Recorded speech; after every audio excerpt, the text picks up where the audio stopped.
If you need to add a column before an existing column in LibreOffice, you can do it in just a few seconds, and I'll walk you through it step by step. This is a really useful trick when you're cleaning up data, organizing a spreadsheet, or making room for new information without messing up the rest of your sheet. So if you've ever wondered how to insert a new column exactly where you want it, this tutorial is for you. And before we jump in, make sure you hit like and subscribe for more quick and easy software tutorials just like this.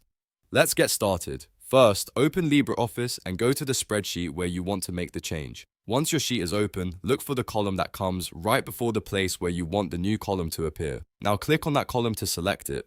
This is an important step because LibreOffice uses the selected column as the reference point for where the new column will be inserted. After that, look up at the toolbar and find the grid icon with a blue line. This icon is the Insert Column option. It may look small, but it's the tool you need to add a new column before the one you selected.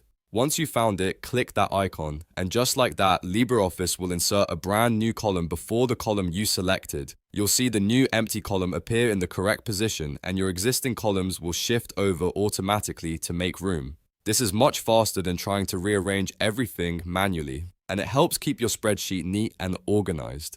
If you want, you can now click into the new column and start typing your data or pasting information right away.